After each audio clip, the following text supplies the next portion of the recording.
to show up, and he's going to be someone who will be able to taste test my food and give you an honest opinion, because he actually comes from the same part of the world that I do. Not quite, but very, very close. He's from Singapore. His name is Tony Pang, and he's on his way here.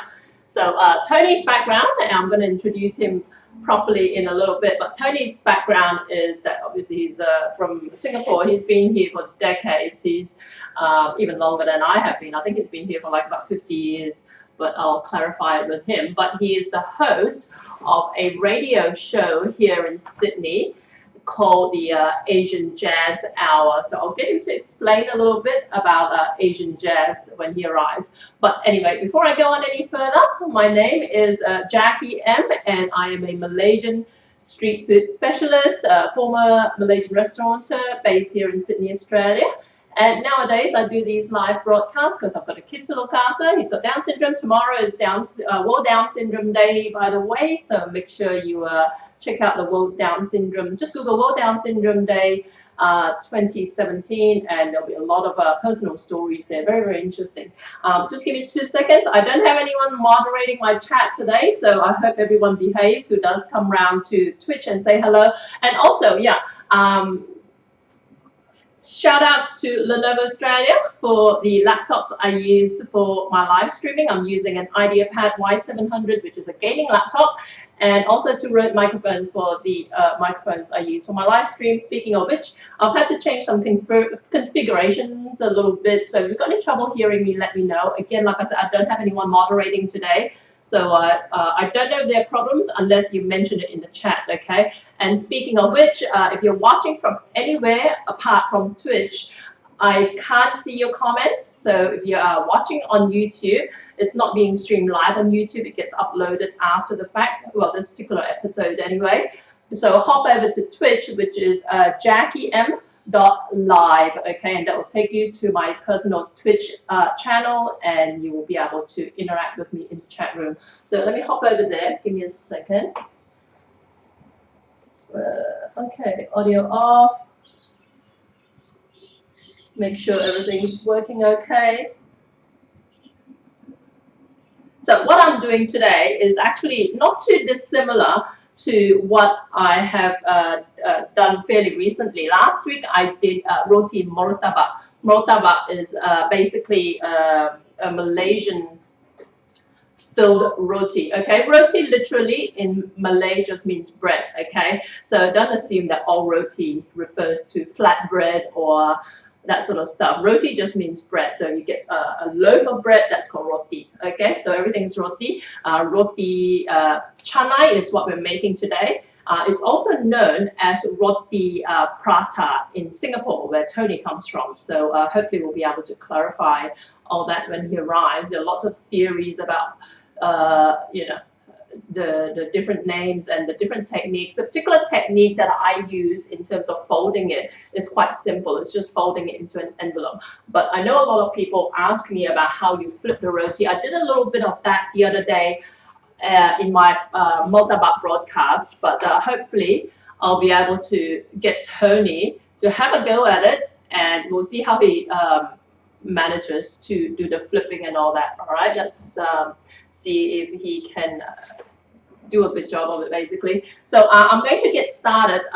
First of all, I think I might make the dip that goes with it. It's a vegetarian dip. It's called a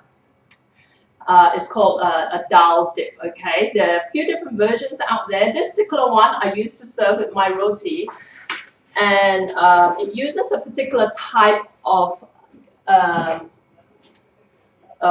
lentil, right? And this has been soaked overnight, if you can see it.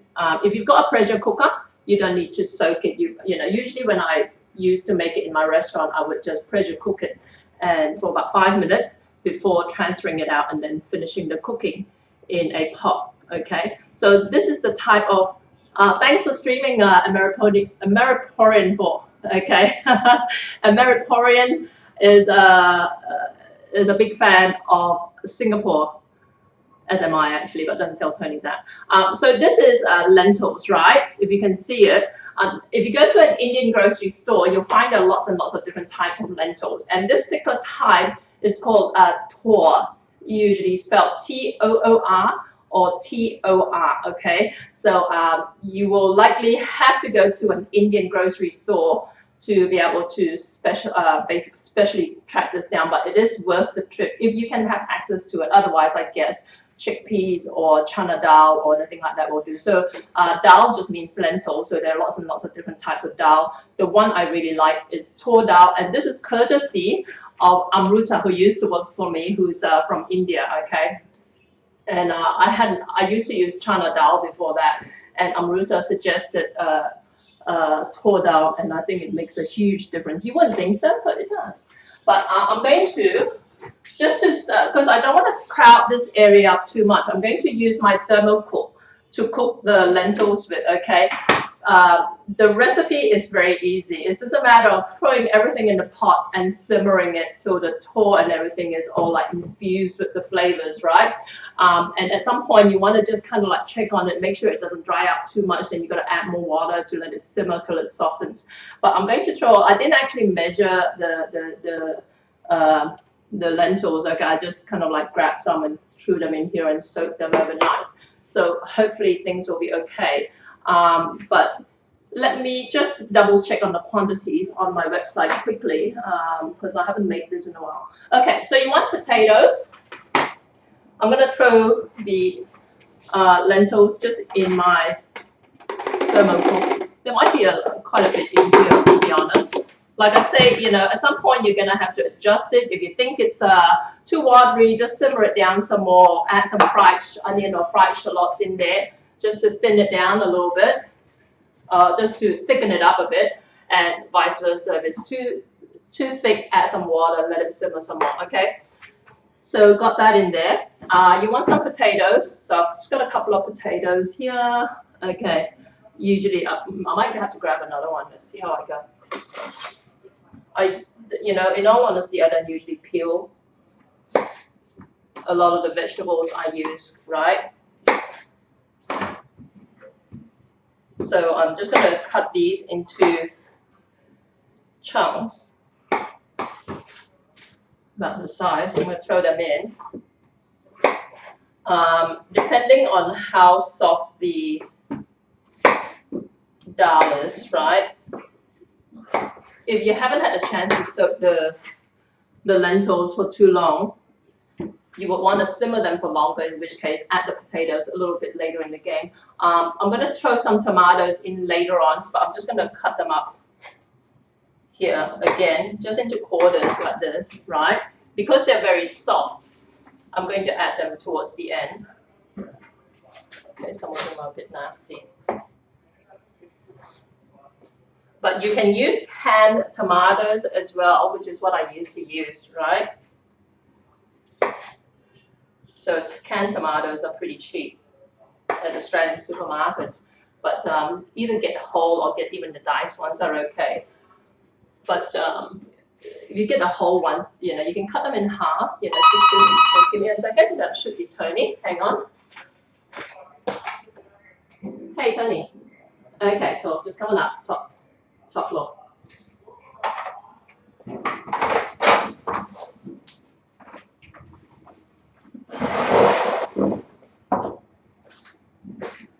Okay, so far I've got the potatoes and the lentils in here. I'm going to add all the seasoning in here, right? So I've got turmeric. Turmeric is a type of ginger, and it adds a lot of the yellow hue that you see in curries and all that sort of stuff. So I'm just going to add about just over a teaspoon of that. It's quite strong flavored, so you might find that it can be quite overpowering if you use too much of it, okay? I want some green chilies. Come on in. So I'll start broadcasting. Oh, thank you. You didn't have to do that. That's okay. Come on in. Okay, you can just close the door behind you. That'd be great. Just shove those over to the side. Okay, so turmeric in there. I want some green chilies, right? And these ones, if you're based in Australia or in parts of the world where, come on through, Tony, I'll introduce you.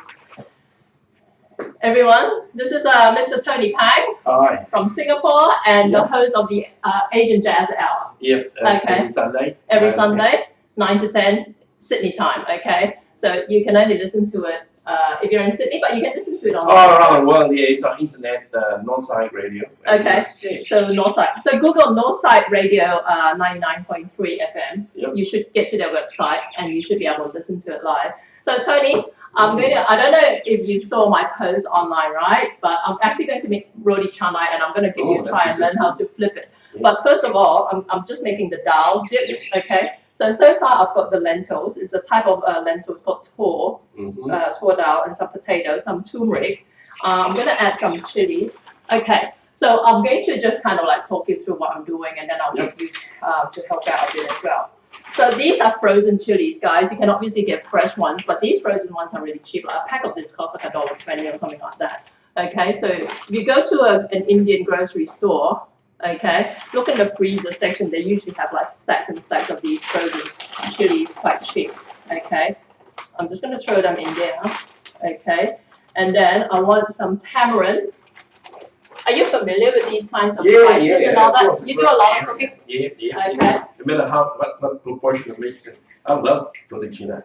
Okay, good. Or roti prata, as you would call it in Singapore. That's right. Okay, so this is tamarind, guys. I've used this quite a lot. This is a tamarind extract, okay? I use a lot of shortcuts, Tony, because, you know. Yeah. I buy them. So this is tamarind extract. So you can buy tamarind pulp and then soak them in hot water or simmer them in hot water and extract them yourself, put them through a sieve. But, you know, shortcut, this is all pre-done for you. You just kind of spoon what you need into your mixture. Let me see, how much do I need? I need about, maybe about 4 tablespoons.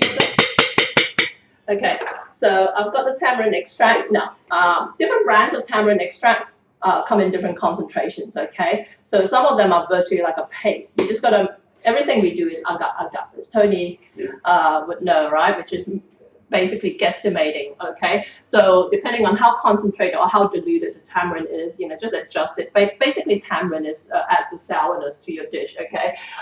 In some cases, not always, in some cases you can replace it with lemon juice, okay? So it just kind of like gives it that little sour undertone. Now, this ingredient, I didn't know this ingredient until I came to Australia, ironically. This is called asafetida. Do you know it? Oh, no. Okay. I'll hold up. Asafetida, okay. And surprisingly, well, first of all, my Indian assistant Amruta actually introduced me to asafetida. I love it. I'll let you have a sniff of it. I've got some that's already pre-opened. What does it do? It enhances the flavor, but you still have a sniff of it. Can you smell it? It's quite strong flavored. Okay. It doesn't smell particularly pleasant out of the out of the box, but it's actually it actually adds a really nice flavor to it. Okay, I need about that much.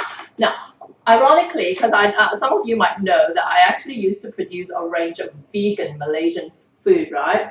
And they were distributed through a shop called the Cruelty Free Shop, and they were when they saw asafetida, I'm told, because vegans and vegetarians come in all sorts of different flavors, right? Some of them are allowed to eat this and some not. If you're a Buddhist vegetarian, some of them anyway, they're not allowed to eat onion and garlic. Oh, yeah, so that's interesting. But I was told by the woman who owned the cruelty-free store that they use asafetida instead to give it that same kind of like ballpark flavor. But then others say, they're not even allowed asafetida. So it's very confusing. That's why I haven't really ever kind of like focused too much on the whole vegan vegetarian scene. This is just mustard seeds. I'm just going to throw a bit more. So mustard seeds. I actually usually use, well, either this or yellow mustard seeds. I've used both. I haven't really noticed anything specifically outstandingly different. But so far everything is in there. I want to add usually ground cumin. I don't have ground cumin, but I've got cumin seeds, right? You can ground it, but I'm not going to bother. I'm just going to sprinkle some in here. So it sounds like this is a very like lengthy recipe. It's one of my most involved in terms of like list of ingredients. So we get a pan ready. And Yeah, that's right. I'll post it on my website. Speaking of which, if you're after the recipe, don't stress out. It'll be on my website within the next, at least, well, at the latest within the next week. I need some garlic, and let me just grab the garlic here.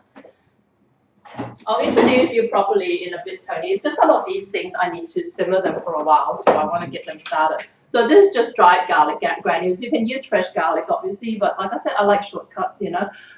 So I need about half a tablespoon of garlic. And I need mushroom seasoning. The reason I use mushroom seasoning is because I want to keep this vegetarian, right?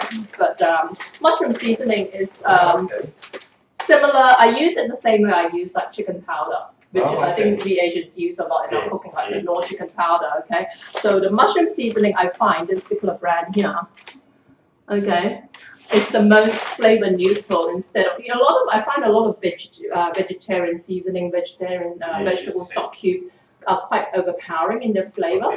Yeah, this one is just kind of like, yeah, you can't, you know, to be fair, it's got MSG in it, which enhances it, and some of the Western ones don't.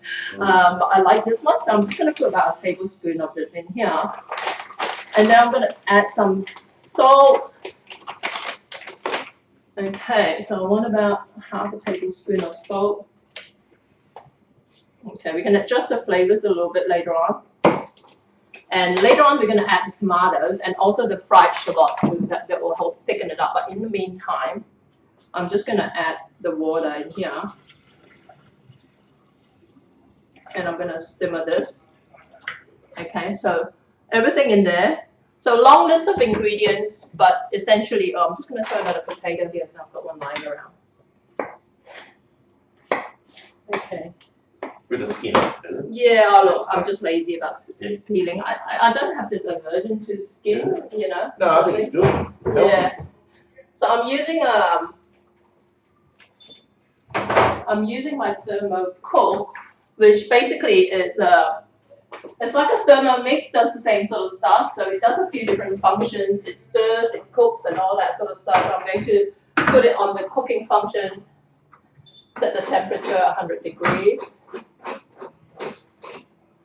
I'm gonna let it stir a little bit. Let's hopefully it doesn't mess it up too much. I'll set it at 30 minutes at the moment. Okay. So it's just gonna slowly stir, and like I said, hopefully it doesn't mash up my potatoes too much. But you can actually set it not to stir. I just worry about the sticking. Actually, look. Let me make it not stir for a moment, and we'll see how we go. Let it simmer a bit, and then we'll set it to stir a little bit. So and the blend myself too, is it? yeah. Oh, okay. So this is actually, I forgot to put the curry leaves in, okay, but this is curry leaves here. So this is actually frozen. So you use curry leaves in your cooking? Yeah, I love it. I like the taste of it. It makes a lot of difference. It makes a huge difference, doesn't it? I forgot that I actually have this frozen batch in my freezer. But so I went and bought some at the Western store this morning, and they cost an arm and a leg. Usually at the Indian stores, a bag like this costs $1. Yeah. But the Western store had it like $4 something. I thought, oh, I better buy it, you know, because it does make a big difference to your dish. I'm gonna chuck it in. So like I said, hopefully it doesn't burn too much. Let me turn down the temperature a little bit. I'll turn it down to 90 degrees. Okay, and let it just sit there. So it will just kind of like come to a boil and simmer a little bit. I might turn on the flakes later on a slow speed. Okay, so we've got these out of the way. Now, we're gonna make the roti dough, okay? Here we go. Just let me move this. Okay, now Tony, I'm gonna talk to Tony in a bit, but we're just gonna like get this out of the way first. I'm using a Sunbeam dough mixer. So I've got the bowl over here. And I just need some flour. Have you ever attempted to make this? No, I two companies from me. I've tried preparing pizza bases. Okay, and how they turn out? Yeah, it's not bad. But it's not big mix anyway. Is it? So I would add water and knead it together. Ah. Yeah. It is flour, isn't it? Plain flour. This is just plain flour. Mm-hmm.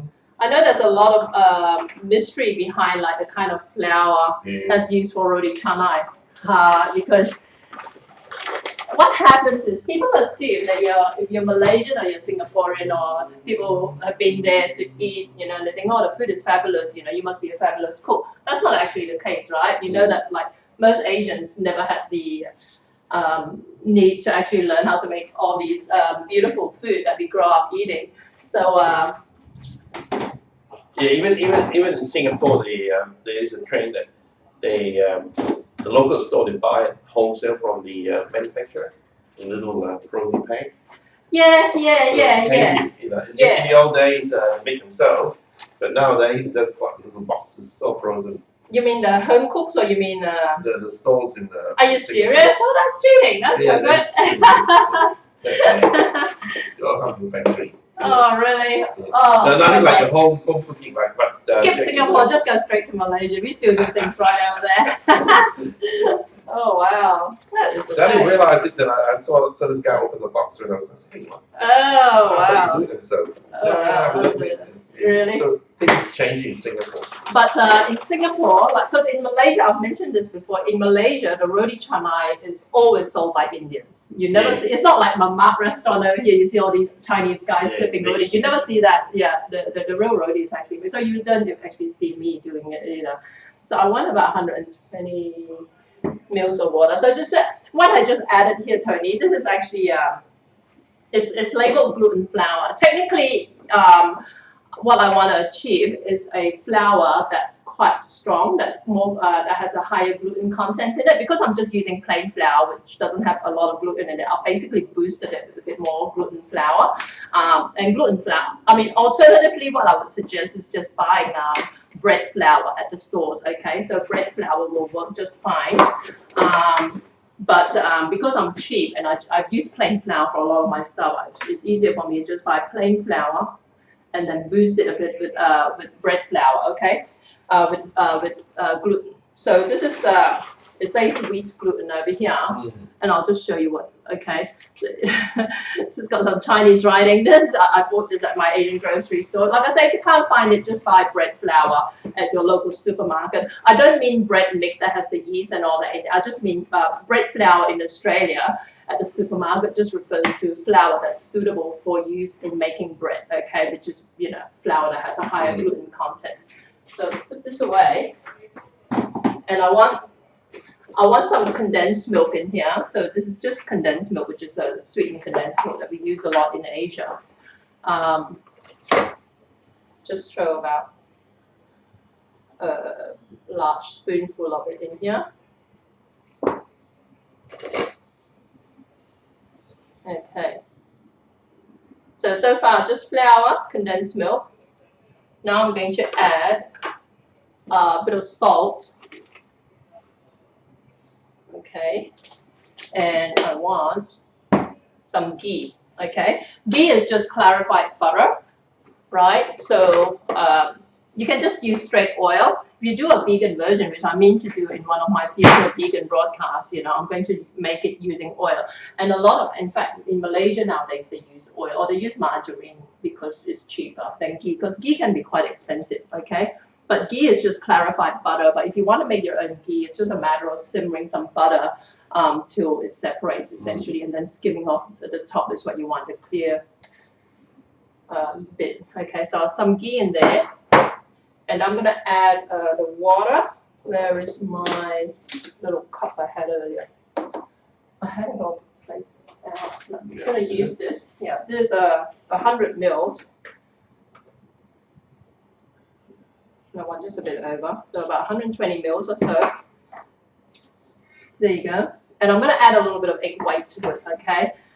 This can be left out, okay? But I tend to find that egg white helps it to kind of like stretch a little bit better. For that amount, you want equivalent to about half an egg white. But if you're doing double, I'm only doing half a batch here, guys, right? And then you just want to use the dough mixer to work it. Work it for about 10 minutes or so. I used to go through because I spent so much effort in trying to make this work for my restaurant. I used to have a giant dough mixer in my restaurant. Do 10 kilos of this at a go, and then like I read up a lot like about how to get it so we can flip, sort of thing. And I've tried everything, but nowadays, really, when I'm certainly, like I say, different dough mixers will behave differently, and different, like flours will behave differently, and all that. But nowadays, just doing it like this to me, just 10 minutes on a slowish, like spin cycle, is adequate. Yeah. Okay. Is it true that the longer you need it, The stretcher. is it? Sometimes. Oh, See, what you want to do is basically get the gluten to work so that it Yeah. becomes stretchy. Yeah. But I find that if you beat it too fast, it becomes too tight, and then you want to actually let it relax, let it rest until it's flippable. So if you put too much gluten in it, it's not the more gluten the better, because I've tried everything, guys. I've tried more gluten thinking it'll be more stretchy, but it doesn't always work. Okay. In theory, you can just use straight plain flour. Okay, so I've spoken to an Indian guy who actually had a Roti Canai business in Malaysia, and apparently all he used was plain flour and salt and water, Wow. and that's it. So we're being a little bit like not experimental, but we're being a little bit like extravagant with all the things we put in there that we think will help with the stretching. But if you do it right, and also in Malaysia, it's like different brands of flour. They say a particular brand always works, but we can't get that brand here in Australia. So I'm just going to put some of these away just to clear up some space, and then we can talk a little bit more about what you do.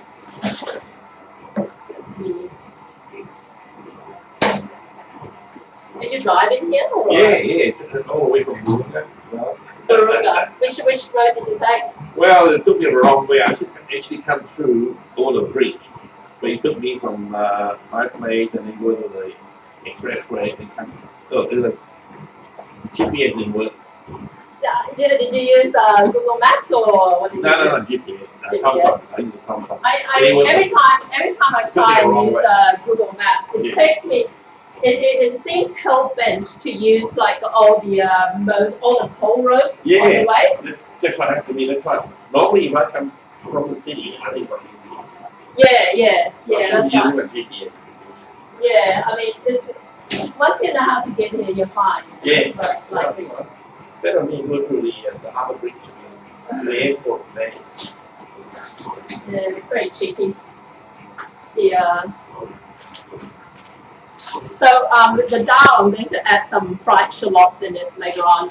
You're supposed to use fresh onion, but again, shortcuts, And to me, when it's simmered like that in a dish, it doesn't really matter so much. Let's just see. Okay. These. Yeah.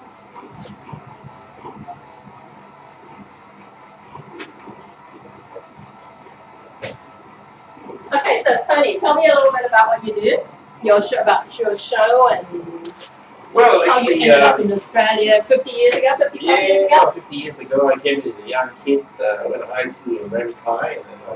So that's very exclusive. That was like back in my day, it's like all the Asians wanted to go to Roti Canai, right? Yeah, right? You stay in the eastern suburb and you try to get jobs in between high school, evening or whatever. Okay. Did you come alone or come with family? No, my sister was up here, but she went home, so I stayed at home. How long did she stay for? She stayed about a year after graduation. She teaches at St. Mary's High School a bit rough.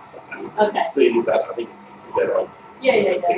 Singapore is actually, I could retire in Singapore. I mean, apart from the cost of living. In those days, Singapore was like Malaysia. Obviously, split up with Singapore and some smaller games of trade and building. You know why? Because Lee Kuan Yew, Singapore's leader, is Hakka, you see? Yeah, like me.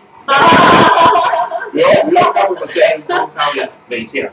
There you go. See, there you go. The Hakkas. Google Hakka, and it'll tell you all about the Hakka people. Okay, we form about 5 to 7% of the Chinese race, but we run the world. We run the Chinese world. Right? Yeah. So I'm part of. In fact, I've just been to Taiwan and Okinawa the Hakka in Okinawa, Is that right? yeah, but they actually integrate with Japanese design. Okay. Um, How can you tell them apart? you can't tell, but you know history, you know research. Ah, Because a lot of Hakka, they come from the north, south of the Yellow River, and then Right. they end up in Fujian, Guangzhou, and from there they towards Taiwan into Okinawa, and then how long ago was this? about the Few hundred years. because Taiwan is actually moved from Fujian itself is a hilly area, it's not a flat range. Right. So you have no choice. That's why a lot of Teju and Fujian in Malaysia because they are sea-bound people, fishermen, so Okay. they move out. Okay. So that's why you see a lot of Fujian in Hokkien in Malaysia, Right. in Malaysia, Singapore, Right. Indonesia, Right. Thailand, so all the areas. They're Right. very different. Whereas Australia is more Sia, more Cantonese. Is it? Yeah. I find that a lot of the ABCs, Australian-born Chinese, have been here for multi-generations, that they come from the north.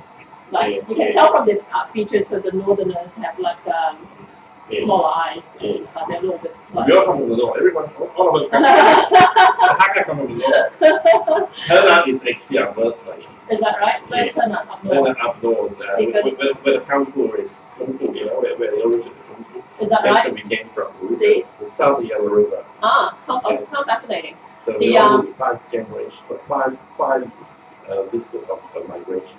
Okay. Now, what I was told about the Japanese was that that Japan was basically discovered by the Chinese. Yeah. It was discovered by the Chinese because at some point a Chinese emperor wanted to find the fountain of youth. Yeah. So he sent his general, who happened to be a Hakka guy, and sent a general to go out to sea to find the fountain of youth. And the general took all his people who are all Hakka because they're all from, they come from the one region.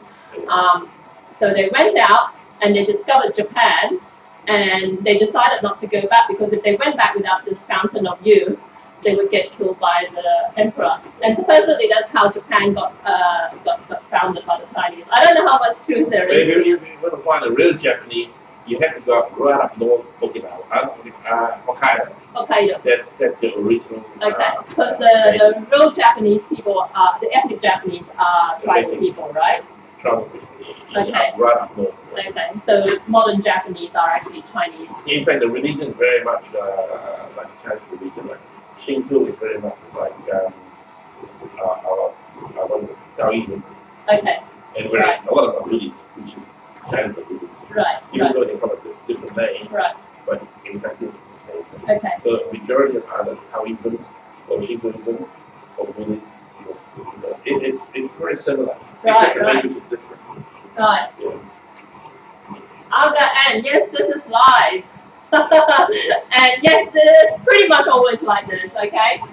You hear the noise. Yeah, you can hear the noise, you can hear everything that can go wrong will go wrong sort of thing.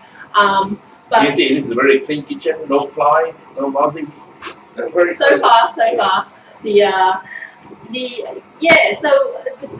And also the Japanese language is very similar. In there are certain words that are the same as Hakka words, right? It's like Yichi-san, Ichi-ni-san, Chi-go-roku. Yeah, very similar. In fact, a lot of the words character in Japanese represents the whole Chinese character. Yeah. So if you understand Chinese or Japanese, understand Japanese in your own. It's very similar. Yeah, and my brother, this is going back like in the 70s, or I think maybe even the late 60s, I think the 70s, early 70s, when he was in Japan, apparently everyone assumed that he was Japanese sort of thing, because he found the language very easy to pick up, and also features-wise, he looks very Japanese, according to the Japanese themselves anyway. They're really hard to tell the difference, really. Yeah, because once you go in there, especially if you go to like Chinatown in terms of, it's one of the best Chinatown I've actually seen. Whereabouts in Okinawa? Yokohama Bay. Yokohama Bay. An hour south of Tokyo. Okay. And it's very traditional, Really? Chinese and Japanese. Right. And very clean, and it's huge. Really? Bigger than I thought. When you go to a restaurant, you don't speak Japanese. All right. A lot of my friends speak in Chinese, a lot of can you read the menus or like do they have any? Oh, they were standard one. They got bao. They got they've got this special cow that have the bao. It's not bad actually. The Right. bao. Oh, okay. Which is your Chinese Do they bao. have dim sum and that sort of stuff? Or Yeah, it's sort of very modified version of it. okay, really? Yeah, like Korean have a modified version. Right. So well, we're ready, isn't it? So this needs resting, but I've made another batch earlier that hopefully we can start working on. But you can feel it. It's soft, but it's not sticky, right? Yeah, it's okay. It's stretchable. Stretchable. Okay, but you're supposed to let this rest overnight. Yeah, or 8 hours. Okay, but like I say, I've been fast tracking this. I've been experimenting and trying to do it faster. So what you want to do, Tony, is actually cut this into, for this batch here. It's not a huge batch. This will get us about 4 or 5. Let's make it 4, so we can just halve it and halve again. So it'll be like 4 fairly large roti. Let me just cut it like this, and then cut it like this again. So this is larger than your average Malaysian, Singaporean. And they charge you what for that? They charge you $6 for that. In Australia, I charge more. I used to charge more, but to be fair, I gave So what you want to do is actually ball it up, but don't have any folds in it. You want to make it round, but don't fold it in half. Oh, okay. Yeah, don't fold it. You don't want any creases in it. Okay. Oh, okay. So you got it like this. Yeah, that's the trick. You don't want any creases because the creases will cause problems when you try and flip them. Okay, so you just want to ball it up like this, right? Okay. So that's all right. Just keep working. There you go. I've just washed my hands, so it's okay. Okay. It's all right. All the germs will die in when you cook it up. Okay. So hopefully this will be okay. So we've got 4 of these, and then what I would suggest is that you want to like coat these with ghee. So maybe you want to do that. So these are 4 that I made earlier. I just basically stick them in the muffin pan. That just helps to keep it like separate so it doesn't start getting sticky or whatever. Will it swell or what? Will it swell? No, it won't swell. There's no kind of like rising agent in it. So you just want to like stick some ghee on it and just cover it. Let me just get another pair of gloves.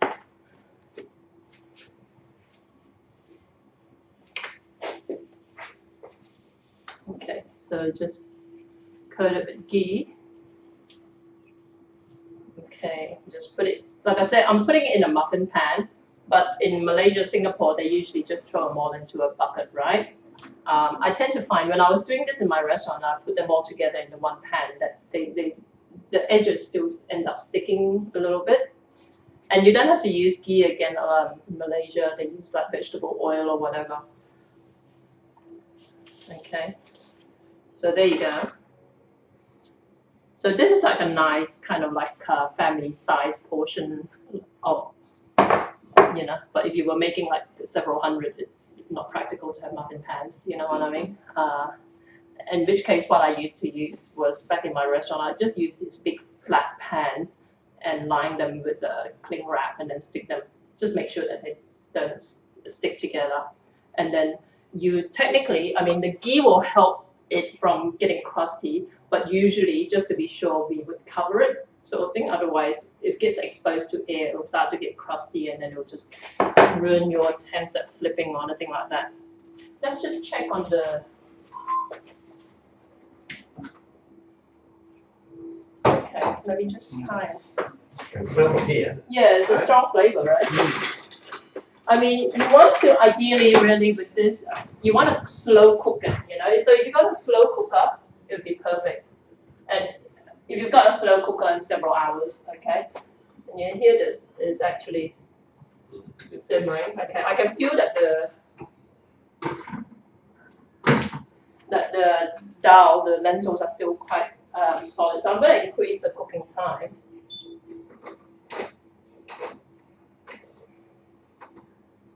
So if anyone's interested in finding out more about the optimum thermo cook, you can, on my Twitch page, which is JackieM.live, there's a panel that says thermo cook. If you click on it, it will take you to the thermo cook website. That's actually my affiliates link, which means that if anyone buys through that link, I get a small commission out of that, right? So let me just put some of these away. And tell me about your radio show. Well, actually, I mentioned earlier, it's featuring Asian artists from around the world.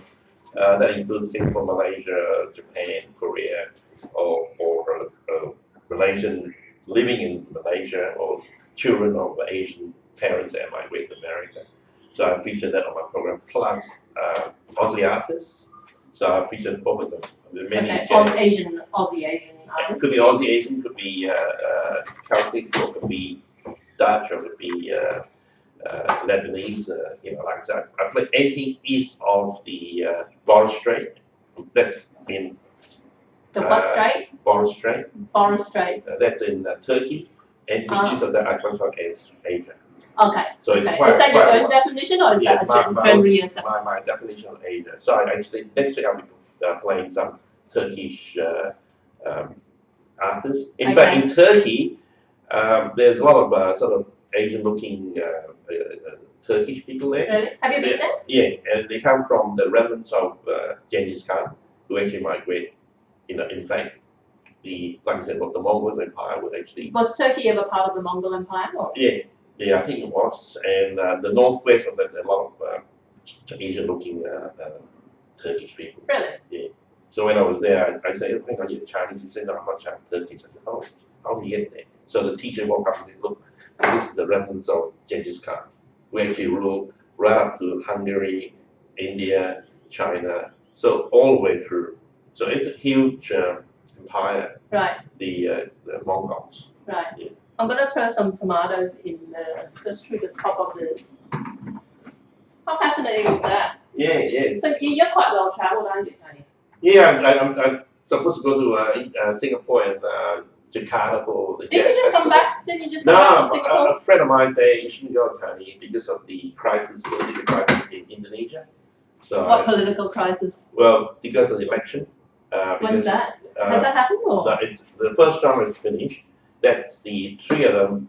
That's the two of them are sort of Muslim, Indonesian Muslim, Right. and the governor of Jakarta is meant to be a Christian, right? He's a Christian. He's a Hakka Chinese. Oh, is he? Yeah. See what I mean about all the Hakkas? Any Chinese, if you hear of any Chinese, So, if you say like mayor of Toronto or whatever, if he's Chinese, he's probably Hakka, right? Yeah, it could be.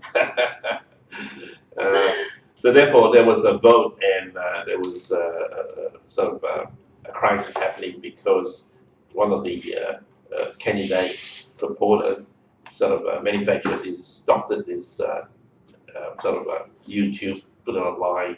Who doctored the YouTube video? Some of the supporters. The Muslims. Yeah, it was a Muslim group and accused him of blasphemy. So, and it was fake. So Right, okay. So anyway, the first round went through, and the son of the former president was knocked out. He only got 17%.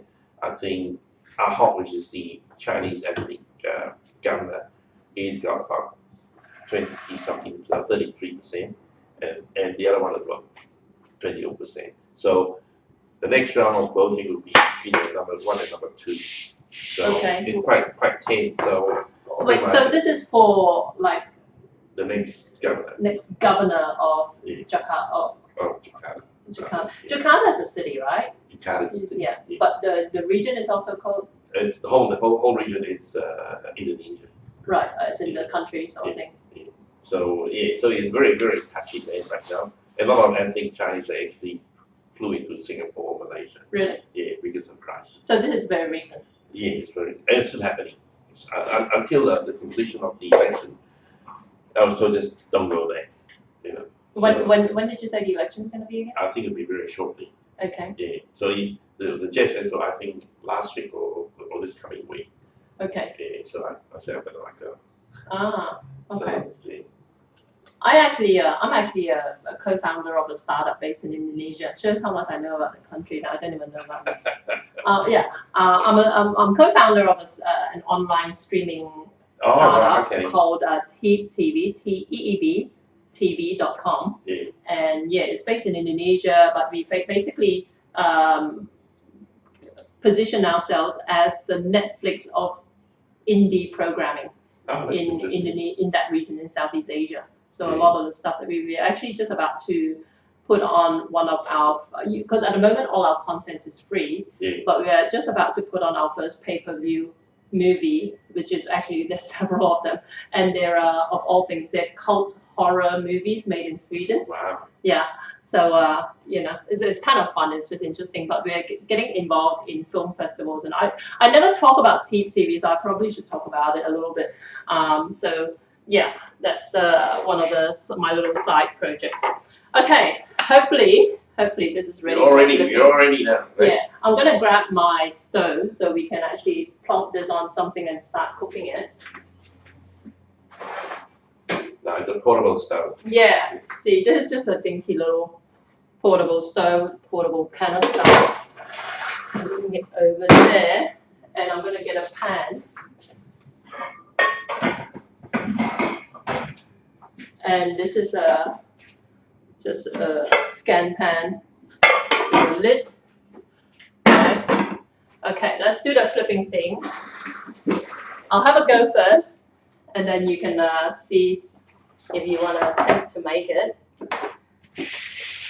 Each batch is different, you know. Also, I always say agak, because I mean, you know, even when you're making like something that you're meant to be very precise in measurements for, like breads and all that, I find that the exact same recipe on different days of the week will turn out differently. Like today is very hot and humid, right?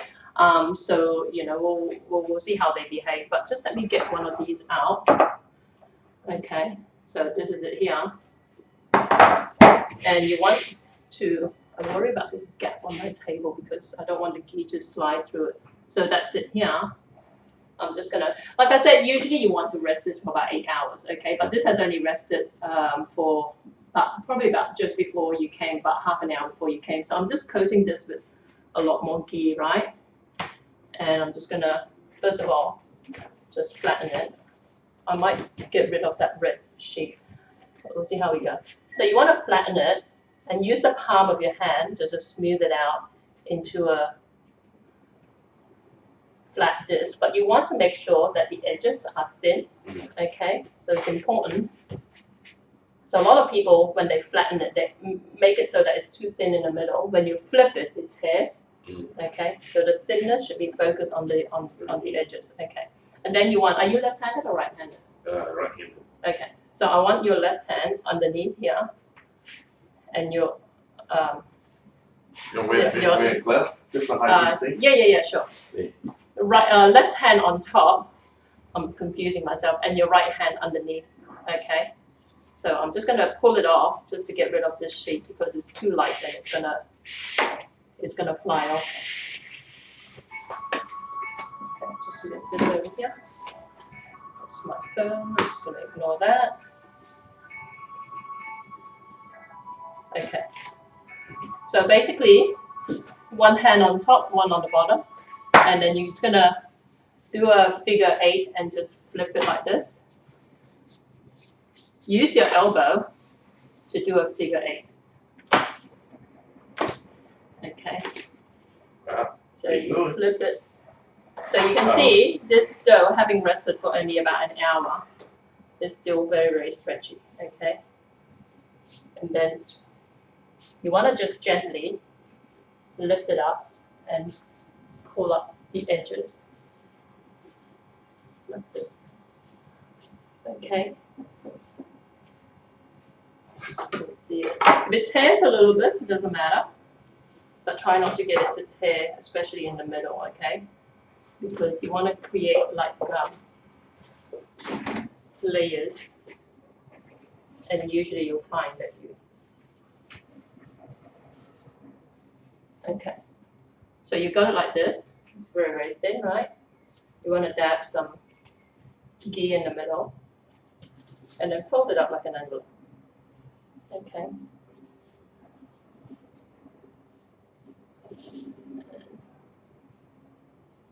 Like this. Like this. And like this, okay? I know some people like twirl it. I find that when you twirl it, it doesn't cook as evenly. So I prefer just to fold it. And I'm just going to dab more ghee on top. All right. There you go. Perfect. And usually you just want to squeeze down the edges just to make sure that they're not too thick. Okay, so let's hop this into my pan. And I'm going to cook this on low to medium heat for about 5 minutes or less.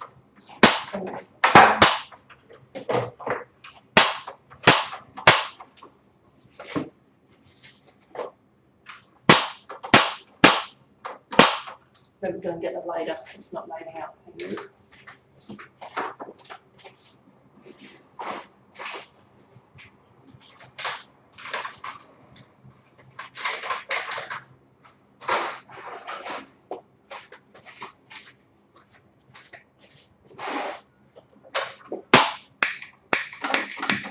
Okay. So I'm just going to throw this. I'm going to put a little bit more ghee on the pan.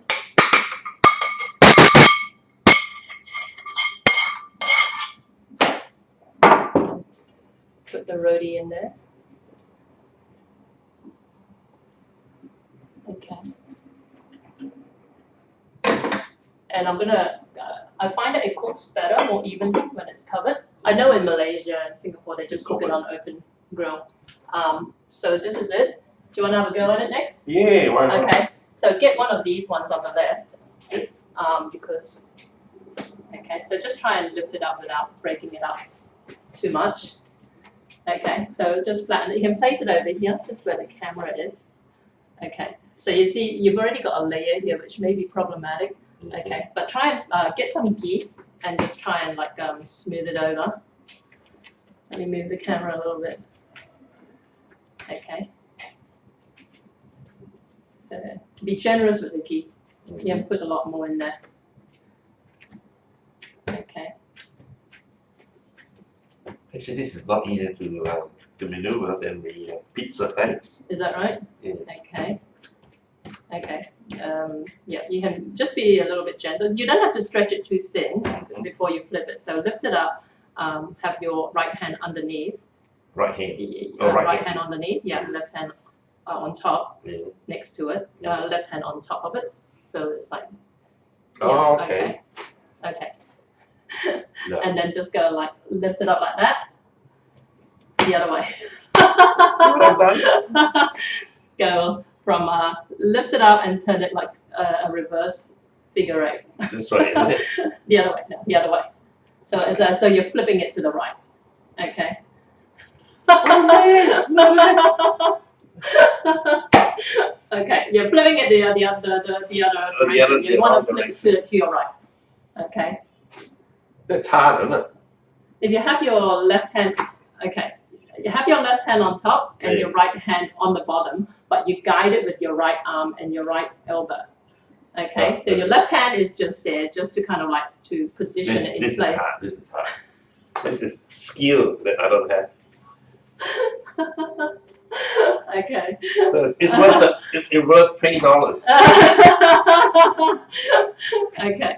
See, you don't want to press it down because you're going to create the layers. Okay. Okay. Failing the flipping thing, right? Just stretch it. Okay. Just gently pull it and see how you go. I'm just going to check on the roti here. What's the reason for getting so thin? What's the reason? It's nice. Yeah. Layer, like yeah, because otherwise you're eating like a lump of dough. Yeah. Oh, okay. So so I think we may have a problem trying to salvage this. That's all right. Okay. Let's see if we can try and stretch this out. Some of them, yeah, but that's right. Okay. You're not gonna want to eat this, trust me. But We'll see how we go. you wanna try it? Okay. We'll see how we go. Differences between a properly made one and the one. Okay. Let's put some ghee on it in that case. Okay. So you can see this one's torn right down the middle, and you've got all these thick layers over here. Okay. So let's try the difference between properly done one and the badly done one. Okay. Ooh. So the steam helps it to cook, but it also, you want to actually leave the lid off after a while because you don't want it to end up steaming. So just flip it over and cook the other side. Okay, you can just fold it up into a square if you want, yeah.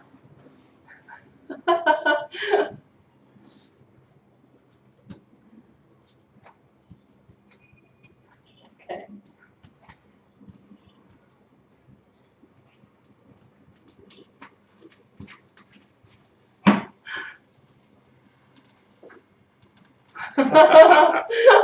Okay, so this is Tony's roti, okay? There you go, you can see it. Okay. Right, it'd be interesting to see how it cooks up. That picture that you sent me, that was the roti tissue, right? Roti tissue is usually sweet, but you had it savory in that picture, did you? Yeah. Where did you have that? Where was that? That's in.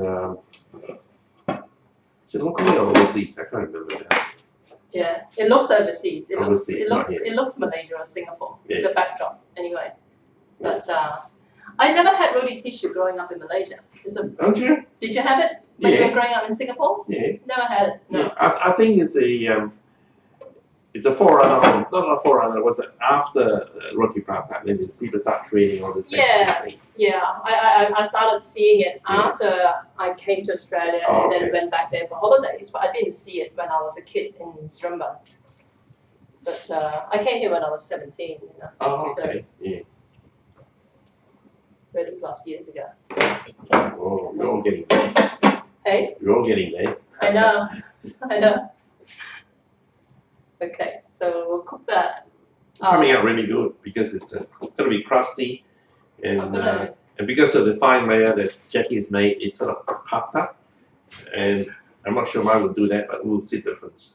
Yeah. And it gives you layer after layer. That's the difference between getting it when you flip it nice and thin. You get layer like flakes. So this is what it looks like. This is the cooked one. See the difference? Okay. Yeah. I'm gonna place it on here. Now you see the difference between what I make and Jackie made. Yeah. Let's put some ghee on that. Let's throw it in. Yeah.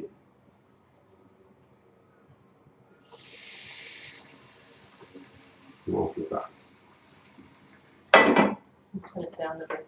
So this is what it looks like when it comes out, and what you want to do is actually clap it up. Okay, so you break it. So this is how you serve it. You don't fold it into a triangle or fold it into a square. You're meant to actually scrunch it up before you serve it. Okay, so let's. That's why you have layers, because when you crunch it, it's releases the steam and it tastes nicer, crusty. Yeah. Let's see what it tastes like. Sure, it tastes good.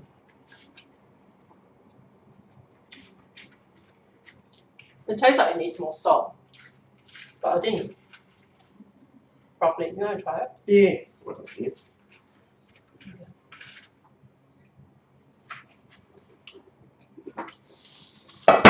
Nothing's all right. That's good because you haven't sort of mixed it with the dal. But it's quite buttery. You could probably use cooking a little bit longer in there. But I'm just going to put it on a platter.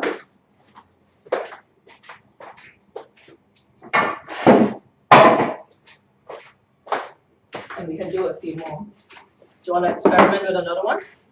Yeah. Okay. Very nice. Very nice. Okay. Put a bit more ghee on this one. And let's flip another one.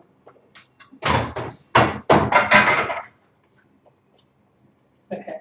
So I'll do the flipping with this and I'll show how to do the stretching, okay? So you want lots of ghee, just it helps you to work it, thin down the edges, right?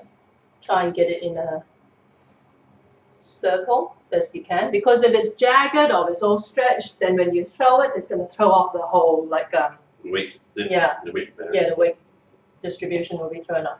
So left hand on top, right hand on the bottom, and your left hand is just there to steady it. The right hand is to guide it. Okay, so you're basically pulling it up and then Oh, okay. throwing it to your right. Okay? And you want to move along here and flip it. So you're not flipping it from just the one position. You're basically guiding your hands along the perimeter of this roti dough. Okay?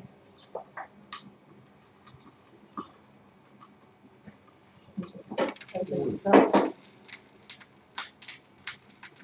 You just stretch it. I always find that at the mamak store that they can do this in a fairly small area. When I do it, I feel like I need the whole table to be able to stretch it properly. That smaller serving, is it? Yeah, it's okay. So you got it like basically paper thin, right? Dab some ghee in the middle. Fold it up. Fold up the other end.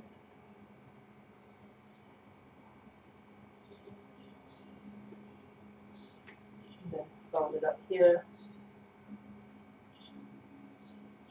I'm just going to tear off some of the straggly bits. So this is a very thin sheet over here. Let's see how this is coming along. This is the one that Tony made. Yep. Okay. And this is what it looks.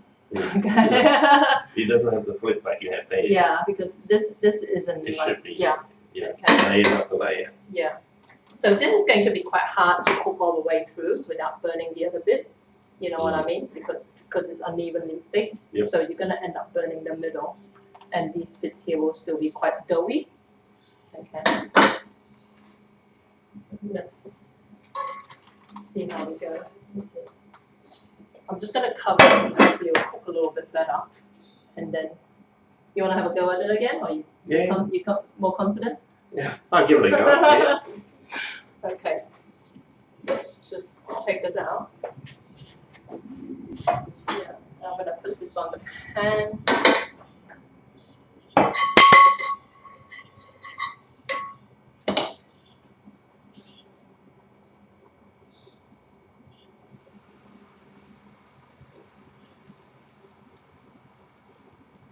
I know a lot of people practice with their tea towels, but I always find I don't get it with the tea towels. Like it just, to me, it doesn't.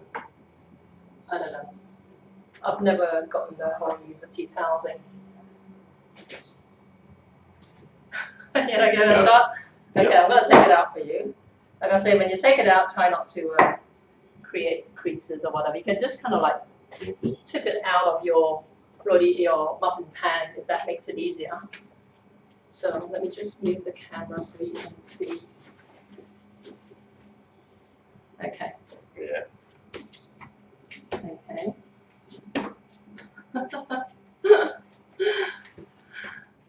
Okay, try and make it as round a circle as possible, but use lots of ghee, okay? And that will help you to manage it better. Just slather it with ghee.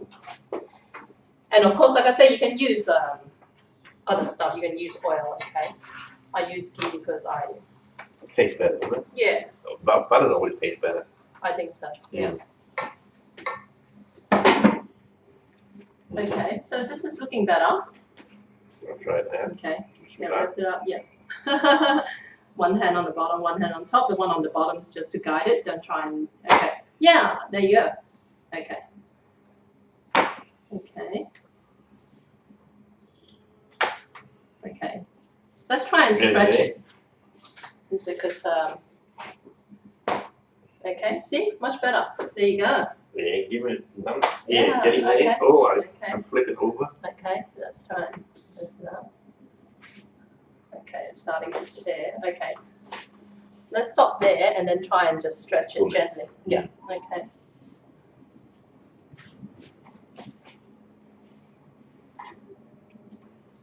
Yeah, another half a dozen go, I'll be perfect. See, there you go. You can go home and practice. You've got the mixer at home? Yeah. Yeah. See, you could be having roti every morning. You know. That's easy for me to do. Tumba. Here you go. So just stretching there. So how do they do it so thin? The one I buy, you know, this is Mm. obviously nice. You know, there's a machine. Mm. You Yeah, I seen saw. this, I saw a clip of the machine that makes you mean the commercial the commercial. machine? Yeah, Commercial that makes- machine. Yeah. There's and I saw a Singaporean Indian couple Yeah.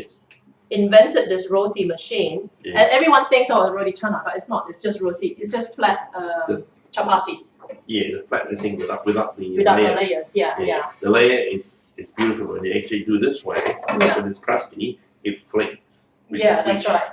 A flat one, you can't do that. Yeah, so I'm just going to put some ghee in the middle. So you want to try and fold it up. Yep. So you want to bring it up 2/3 of the way up there. Mhm. And if you find that the edges are too thick, you can just rip them off, you know.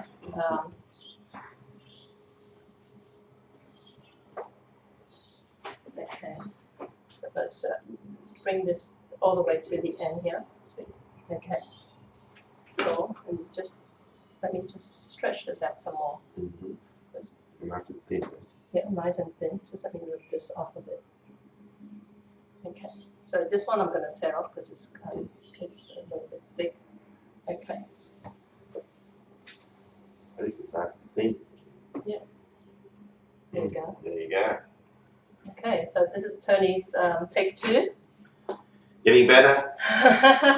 Again, I'm just going to dip more ghee on there. You do See that. how this is going. What sort of food do you cook at home, Tony? I'm not take away. Is that right? Too lazy. Right, probably end up buying sauces, ready-made sauces, and just chuck Right. it, put them in. Any particular brands you use? Or? Yeah, different brand. A1. Is it A1? A1. I've never tried it. I've seen it in the It's shop. fairly Is it good. okay? Well, I don't know. It's better than what I try to mix myself. Right. So, like, you add meat to it and simmer? Just meat and that's it. Okay. So It's you don't have lazy. to add coconut milk or anything. So is there sauce or paste? Sauces. Okay. But I always add a tin of tomato. Is that right? Yeah. Just to Okay. give it a tangy taste. Right. Okay. Interesting. So I'm just Yeah. going to cook this a little bit Not so longer. strong, obviously. You dilute the thing completely. Right. It has a more tomato sauce, so not sweet and sour. Okay. Yeah. Okay. Probably super Does it more have healthy. coconut milk in it already or not? I think so. It's Okay. I don't add anything. I just cook it. Okay. In some you add coconut milk. Okay. From memory, it's Okay. So I make curry paste as well that I sell. is it? Oh, okay. Yeah. Yeah. But Yours what you add on? you add coconut milk and you Okay. add meat. Oh, okay. Okay. I'm gonna So try it's it not once, like yeah. that. So this is my second Look at roti. that. Look at Okay. Again, I'm just going to put it on this here, and then we're going to put more ghee on here and cook Tony's roti again.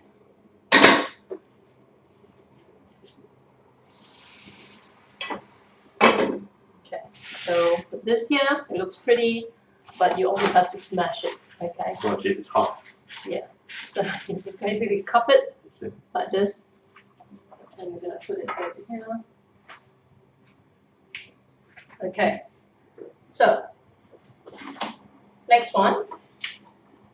This is the one that we just made, so it feels more firm, so it may not stretch Not- as it's well. not ready yet. Yeah. Also, I think I used less water in that one. It might have needed a little bit more water, but we'll see how we go.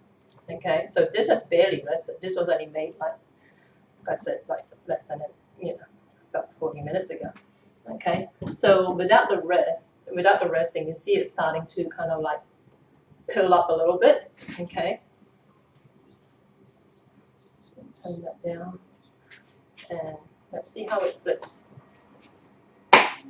Okay, and see already it's not as No, it's elastic. not as elastic. Okay, but basically the technique is the same. You might find that it will start tearing quite easily. So basically, guys, let it rest for a bit. Okay.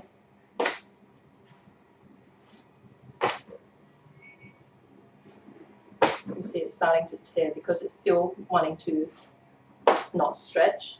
If you force it to stretch, it starts to tear. But this would be okay for martabak. you are like putting some No, beans in oh, yeah, because some it, beans, because you don't need it quite so Thin. thin. Okay. Okay. I'll just A little manage bit to of butter. burn this a little bit. Right. I like it burnt. Yeah. Tastes nicer. Cancer. We call it what? Vinegar. Every, Caramelized, is it? no, everybody says burnt stuff causes cancer, but at some point you got to think, oh, everything causes cancer. Mm. You know what I mean? Let's just turn it down some more. Okay, so this is going to be a little bit less flaky. But yeah, it's not quite as thin, but let's just go ahead and put some ghee in the middle and pull it out. What I would do is just tear off the ends here. So you go out to eat Malaysian food quite a lot, Tony? Yeah. I go to the one in. I go a lot of places. The regular one would be at Chatswood. Papa Rich? No, Chatswood, the Ipoh Club, I think, you know? Okay, I've never been there. Yeah. What do they have quite a large menu or? Not that much. No. Okay. It's basically the standard food, you know. Okay, right. What are their hours like? Ours is not bad. The club time, you know. Okay, do you have to be a member? No, if you're staying 5K away from the club, you get it. Okay. Yeah. How far away is Moronga from Chatswood? It's about 15K. Really? Yeah. I thought it was closer than that. No, I think about 12K. Okay, sure. So do they get a good crowd or? Yeah, in the evening it's quite crowded. It's surprising. You have a lot of people from Hong Kong eating there. They somehow really like the food. Right. Rather switching to Cantonese food, they're moving to more Malaysian food because something different. Okay. How is it different from Papa Rich? Papua is more Indianish. And Ipoh is a lot more mixed, more Chinese sort of base. Papua is very much an Indian base. You know. That's one thing I've got to mention that people don't realize about Malaysian food. That like because we're a multicultural country, Yeah. that The adaptation to certain. Yeah, Yeah. that's right. So I remember when I had my Malaysian restaurant. Yeah. Well, people can't tell the difference between Malaysian and Malay. Yeah. And back in my day, there's more variety nowadays. But back in my day, most of the Malaysian restaurants were actually run by Chinese people, Yeah. So like Chinese people from Malaysia or whatever. Yeah. Sometimes some Chinese people who are not even from Malaysia. Yeah. But you get the Aussies will complain, oh, that's not a Malay restaurant. But then they never claim to be Malay, right? No, It's Malaysian. Malaysian means that, if it's run by Chinese, the food will have their Chinese slant on it, okay? Yeah. Right, and if the Malays, that's the nature of it. People don't understand that. Especially Hainanese, because Hainanese are very good cook. They're from Hainan Island. Yeah. And they actually acquire the skill of cooking, and they blend more Hainanese style and more Malaysian, the mixture of everything. And back in the day, the Hainanese, which is another dialect group, so Tony and I are Hakka. Yeah, they're from Hainan Island, so they're famous for their Hainan chicken rice. But you can't get it in Hainan Island. Yeah, for whatever reason. It's only in Malaysia. Yeah, that's right. And also they're famous in Malaysia, they're famous for Hainan mee hai lam. Yeah. Do you get that in Singapore? Yeah, we do, but not so popular that one. Right. It's only Hainan chicken rice. Hainan chicken rice. Which you can't get in Hainan Island. Yeah, you can only get it in Malaysia and Singapore. Yeah. So this is Tony's, this is my take with the new dough. That was mine. Yeah, this is Tony's. Getting better. Yeah, that's right. It's looking pretty good, right? So let's put this aside. Do you want to have another go at another one? Or you think you're happy with what we've done? Yeah, I think I'll give it a rest. Yeah, I kind of feels like this dough needs more resting before we flip them anyway. So I'll put this away. But let me wash my hands quickly. I'll ask you more questions about your show and about what Asian jazz and all that is.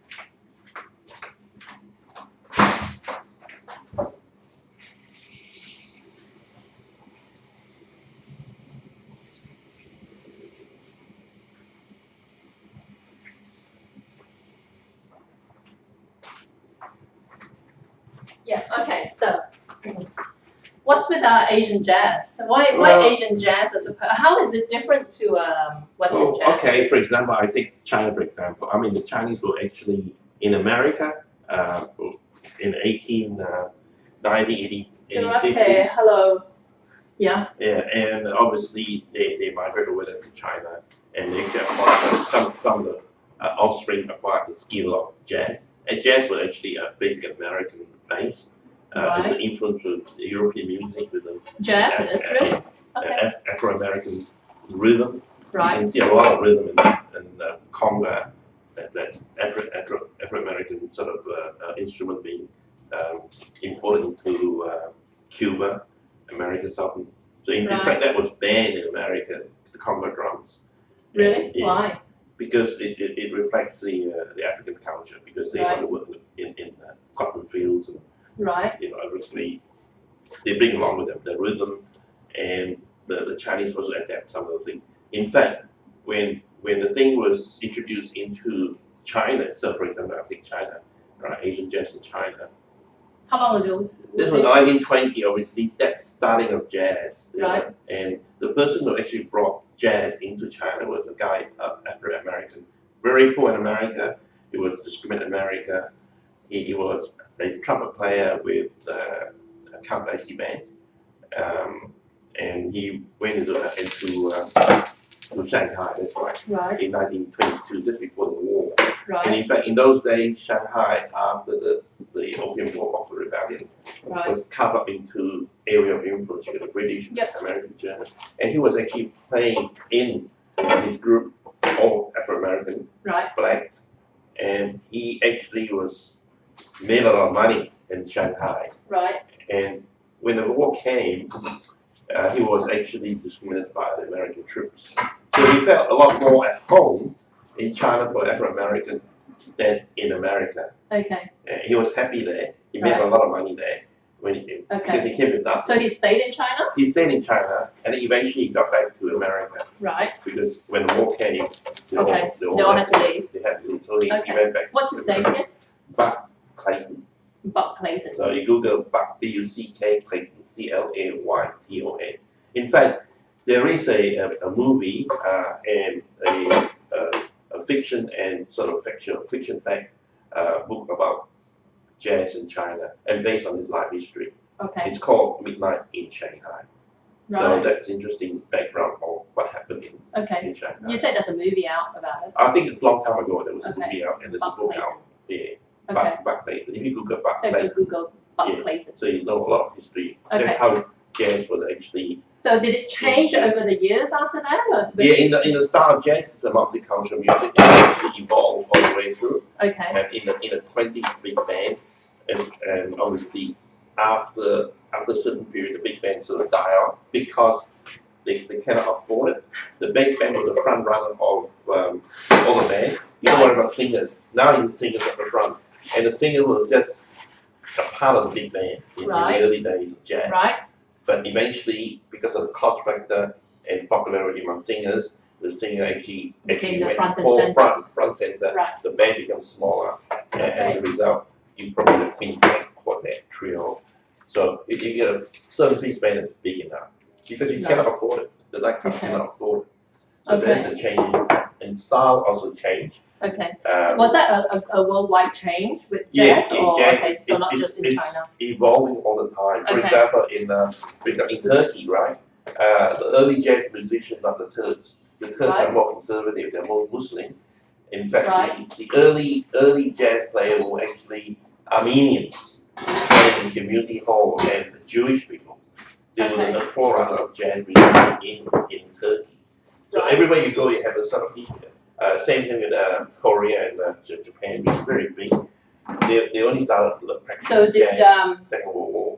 So, did they get their jazz start from like Americans who went to Japan, Korea, or did they get it from China? No, they went through Second World War. Okay. That is where the troops came in. Singapore, same thing. Jazz became popular when troops went to Singapore. Okay. So it sort of evolved, whereas the Chinese were the early ones that actually absorbed jazz. Shanghai itself was the center of civilization in China, Right. where it absorbed a lot of Western ideas. Is it still quite strong in China, jazz? Or? Yeah. Okay. In Shanghai, it's probably still very strong. Like, Okay. I think there's an Aussie artist who went up to perform it too, because a friend of mine called Frances Madden, she performed in Shanghai. How do you spell her last name? Frances Madden, Marance. She's Eurasian. Right. Her mother is Asian, father is Aussie, and she's performed well several concerts in the Foundry as well as Spain. What's her last name again? Madden, Madden. She's a very Madden. young girl, and she's performed. Same thing with Bonnie J. Jensen, performed in Mongolia Jazz. They went to Japan every year for festival. Right. So yeah. Get the fried onions. Yeah. So there is a long history, depending on which country you actually identify of jazz. And obviously, since then, they actually bring the instrument into it too. Like the oud, it could be featured in jazz. The third also brought their instrument. You know, the rhythm also changed with Turkish influence in terms of jazz. Okay. So there is an influx of culture influence in jazz. Do they play American like songs, or do they play? They do their own songs, their own common plus American standards. They play. Okay. Yeah. So their interpretation of American standard. And obviously when they improvise, their improvising in your free play, the way you feel about notes and feel about music and the tempo and the rhythmic part of it. Right. Okay. So it's a multicultural sort of music. Whereas classical is very straightforward. You play exact note. Jazz, there's a format in terms of the rhythm, and obviously you play a free will. So you do about 12 bars of your free will. You're improvising the way you feel about music. So it's very much creative compared to classical. Okay. So this is the dal mix. I'm just gonna throw. I just want to show you what it looks like, so I can throw it in here. I want to simmer. It's still very thin at the moment. You can see it. So I want to simmer it till it thickens up. Potatoes are still. The potatoes are soft actually. The I might have put a bit too much tamarind, so it's quite sour. Oh, okay. But that's nice. The lentils are still quite al dente. So the longer you simmer, the more of the flavor of the lentils will come through. If you eat it now, you kind of think, oh, it tastes kind of watery. But leave it till tomorrow. Yeah, it's nice tomorrow, to be honest. But this is pure vegetarian. So your show is on when again? Every Sunday? Every Sunday, 9 to 10. 9 to 10. So Australian Eastern Standard Time, 9 to 10 makes it USA what time? Afternoon, probably. In Singapore, I know it's about 3 hours behind, but 3 hours behind. Okay. In the US, it's actually morning on the East Coast. Yeah. So go to Google Northside Radio 99.3 FM and check out the Asian jazz thing. I always That's the only program in the world, by the way. The only Asian jazz program in the world is on Sydney Radio. Northside. No other program you can find it. There you go. See, you should be giving lectures around the world about this. That's very cool. And how do you find your guests? The overseas guests are a mixture of not younger. My Aussie listeners are a lot older. They're probably in the 40, 50, 60, 70, and they ring up in winter, have a glass of wine. A lot of them have a glass of wine when they're in bed, having a pot or wine in the balcony. I'll get you to stand over here. Yeah. Okay. So the audience that I get in Australia is more the daytime. I play a lot of background music, and they tune in and do something else, or they have a lot of them are actually drinking when I'm playing. So they're having a glass of wine. So they're or in bed in the pajamas, sipping wine again. So there are a lot of drinkers on my program. How funny is Somehow that? or other, it's I said, well, what are you doing here? And he said, I'm sitting on having a sip of wine, and I love the music you play, and because it's 1 hour and followed by 2 hours. Tom Parker. Tom Parker is also a Aussie, but living in America and broadcasting live from New York. Really? And he's married to a Japanese lady. Okay. And what does he do? He's a compere. He like me presenter. Okay. 2 hours of with jazz. Also after jazz. me straight away. Right. And what he has a nightclub in one of the oldest nightclub in Hong Kong. So he knows about Asian jazz, and that's Okay. called Nick Kelly Last Stand in Kowloon side, Tsim Sha Tsui. So if you do visit Hong Kong, go and listen to his club. It's more older style of jazz, more trendy jazz. You know, Okay. it's different style completely. So there's so many genres of jazz. You got your Latin jazz, you got your bebop style, which is the 50s, and you got your early, which is Roaring 20s style of jazz, Really? and which is larger in the bebop area, and then you got smooth jazz. See, I know nothing of this. I don't even know my. Yeah. So there's a lot of genre of jazz within that. Are you involved in any way, or have you ever been involved with the Manly Jazz Festival? Or? Yeah, they promote it when they have it on weekend. Okay. We know the promoters. So, Okay, the Manly Jazz Festival is quite well known in Sydney. Yeah. But Well, there's a Manly is jazz one of festival, like Sydney's a most blues famous. festival coming up in April. Where is that? That's at Byron Bay, not Byron How's Bay. how's blues different from jazz? Well, jazz come up with blues. Blues is more a progression from the Delta blues, and other the Afro-American early settlers up there. They play their own style of music. It's very basic, in 12 bars. I think you use 3 chords, but the blues is like very much the run itself. It's sort of the blues run, you know, that has a sort of scale, 7 scale blues scale. Right. Yeah, and they play within those blues scale, and it's the way you phrase it, like people like Eric Clapton, Albert King, you know, B.B. King, you know, all sort of stuff, you know. Right. See, I'm really ignorant with music. Oh, it's a whole book of, you know, you can buy a book called A History of Jazz. Right. You can read all about jazz, Yeah. the progression of jazz in America, all over the world. So what did you used to do? How long has your show been running for? 6 years. 6 years. And what were you doing before that? Before that, in fact, I play in a band, so I knew about music. Do you from really? rock and roll to Chuck Berry, right Really? up to. So what do you play? I play the guitar and the drums. I'm Okay. still playing. What's the band called? Just for the fun. I play for Asian quartet or something. If I play jazz or Right. I play rock, or I play with different groups. Where do you play?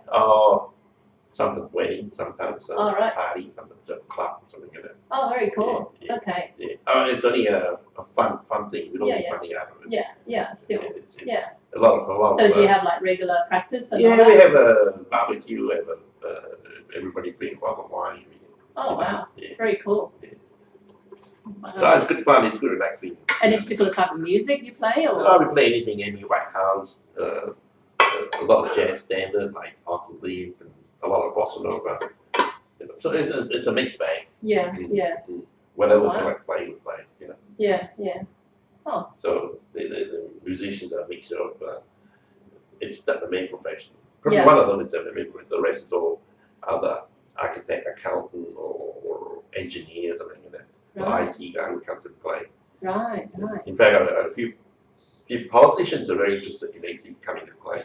The member for Korean guy, he's a good guitarist too. Okay. Member for what? Korean guy, Alistair. Korean guy. Yeah. We'll get together for a jam session. Yeah. So. Is he young or old? He's about 50-ish. Okay. Right. So a lot of musicians within the politician, like me, like Owen, he's a good musician. But Peter Garrett. Mm. Okay. He's a good singer.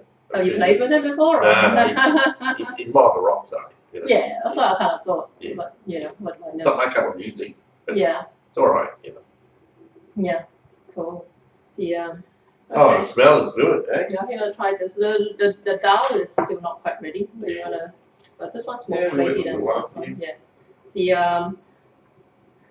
So how often do you go back to Singapore? Maybe twice a year I go back. Okay. Yeah, hopefully I can get a chance to go back in end of May. If I can actually fill up a 10 people tour of Silk Road, which goes North Xinjiang to Urumqi and then South Xinjiang into Kashgar. Kashgar is a Muslim city or town In China. where in China. It's next to Kazakhstan, I think, just next to the border, where Okay.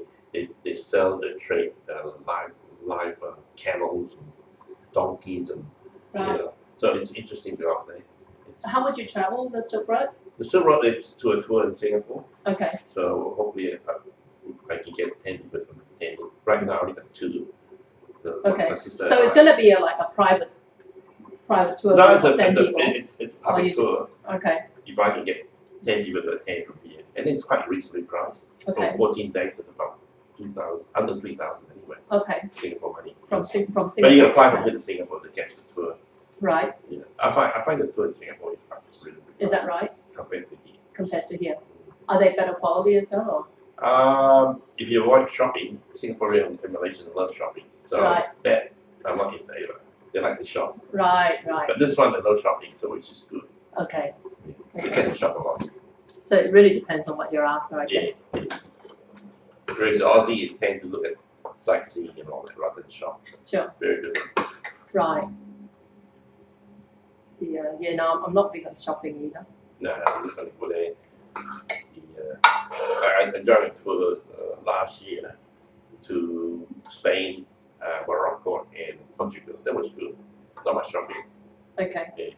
And, Who did you go with? A Singapore group, Okay. EU tour group. And How many people in the group? 15, 20 or 20 people. Okay, so it's quite a not. big group. Okay. It was quite good and well behaved. Are they a particular age group? No, it's open. Okay. It's just history part of it. Yeah. It was quite fast moving. Right. Yeah, that's what it is. Very fast moving. How many days was that? 14 days. Okay. About 3 to 5 days each city. Okay. Which one was your country. favorite? That was Spain, Portugal, and which one's your favorite? They're about the same. Yeah. Morocco was a surprise for me. They took us to Casablanca, the little coffee shop. Yeah. There was nothing in it really. Is it still operational or? Well, that's the corner. That's where the coffee shop is. I said, well, You didn't go inside? nah, we just drove. Why not? It's nothing there. It's just a coffee shop. Okay. I mean, it's a big name on there, but you really not. Right. So that's where they actually filmed the scene Yeah, from Casablanca. It's probably in the studio. But, Yeah, that's true. well, not the studio, but the name Casablanca. Yeah, that's true. That's true. The famous theme. What's the name called? Yeah, that's right. So they speak French in Morocco? Yeah, a bit of French, but their own language. Okay. It's sort of a Muslim. The thing that stands up was the religion is very strong Muslim in southern Spain, southern Portugal. Oh, is that right? Yeah, I didn't realize that. Huh. Yeah. In southern Spain and southern Portugal, is it? Yeah. But is it Muslim in southern Portugal or? Portugal, yeah, very strong, way back in those days. You're looking at 1860. I know about Spain being like, Yeah. and it's Muslim history. I didn't No, know about Portugal, Portugal. yeah, same. Yeah, Okay, very there strong. you go. Yeah. The Jewish community is very strong there, and they were all chased out, obviously, with Right. the rise of Christianity. They were, it's like now, in the Middle East, big crisis going on. Yeah. Oh. Coming good. Yeah, it's thickening up, but it's still the dal is still a little bit not as soft as we want it to be. So we'll simmer it for another few minutes.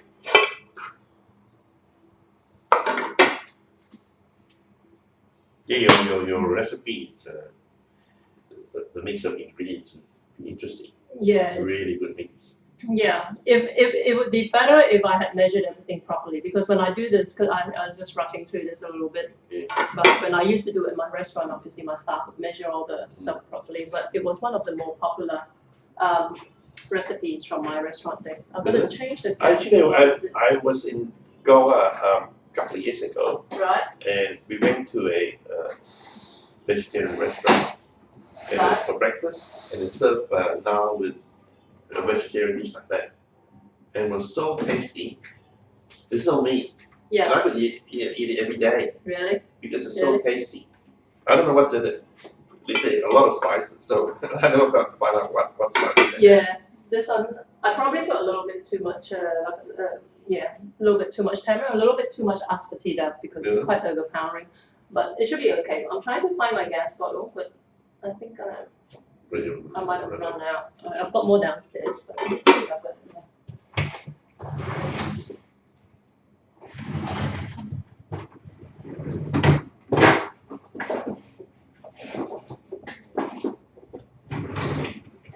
I'm going to present this on a plate so that, and then take a few photos, and then we can set it up.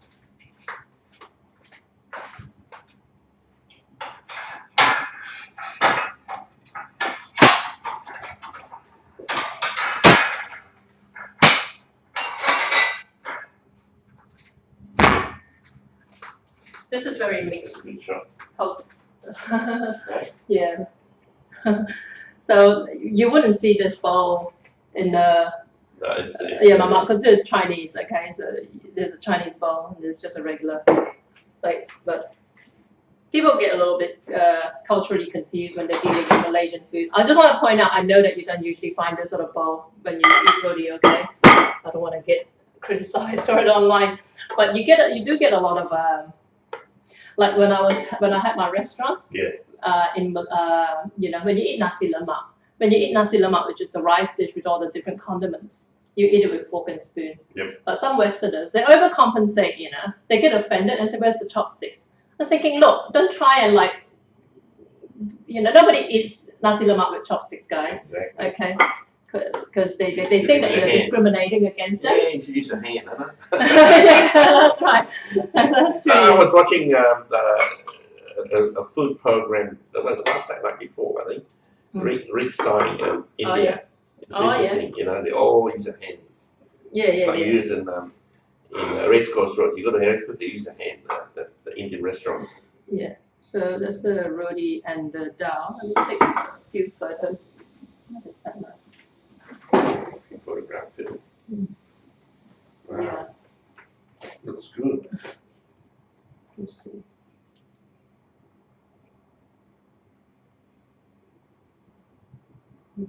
This.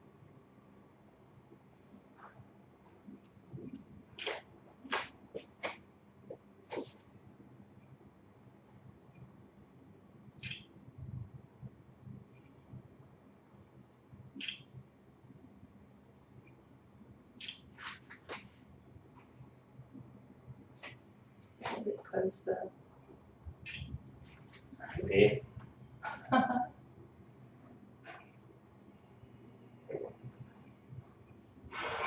hold up. Yeah. Got it. Cool. Yeah, you hold it up, and I'll take a photo of you with it.